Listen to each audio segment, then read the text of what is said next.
नमस्कार, आपण पाहता हिरकणी न्यूज. हिरकणी न्यूज प्रत्येक क्षण ताज्या घडामोडी आणि महत्त्वाच्या प्रत्येक बातमीसाठी नेहमी तत्पर. सांगलीतील वृद्धास 6 लाखांचा गंडा. बँकेतून बोलत असल्याचा बहाणा करून एका निवृत्त वृद्धाची गोपनीय माहिती मिळवत सायबर भामट्याने त्यांचा मोबाईल हॅक केला.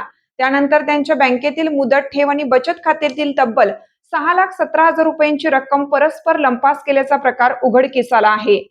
या प्रकरणी उमेश त्रिंबक श्रोत्री वय 68 राहणार राधाकृष्ण वसाहत डॉक्टर आंबेडकर रस्ता सांगली यांनी सांगली सायबर पोलीस ठाण्यात फिर्याद दिली आहे.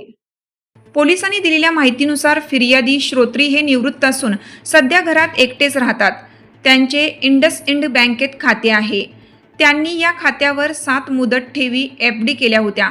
तसेच त्यांच्या बचत खात्यांमध्ये 43,000 रुपये शिल्लक होते. 14 मे रोजी सायंकाळी 7:15च्या सुमारास श्रोत्री यांच्या मोबाईलवर अज्ञात व्यक्तीचा फोन आला. त्यांनी इंडसइंड बँकेतून बोलत असल्याचे हिंदी भाषेत सांगितले. तुमचे नेट बँकिंग सुरू करण्यासाठी माहिती हवी आहे असं सांगून त्यांनी श्रोत्री यांच्याकडून त्यांचे पूर्ण नाव, जन्मतारीख, बँक खाते क्रमांक आणि डेबिट कार्डचा नंबर मागून घेतला.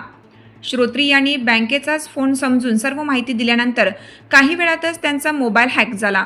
त्यानंतर भामट्याने त्यांच्या FD मधून सुरुवातीला 79,000 रुपये, त्यानंतर 1,48,000 रुपये आणि 3,90,000 रुपये असे टप्प्याटप्प्याने एकूण 6,17,000 रुपये कापून अन्य खात्यात वर्ग केले.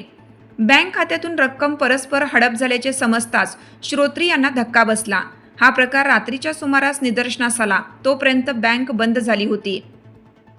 श्रोत्री यांनी दुसऱ्या दिवशी सकाळी तातडीने बँकेत जाऊन अधिकाऱ्यांना या घटनेची माहिती दिली.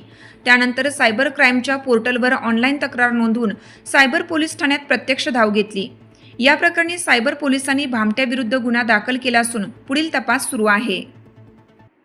आपल्या हिरकणी न्यूज चॅनलला लाईक करा, शेअर करा आणि सबस्क्राईब करायला विसरू नका आणि रहा अपडेट.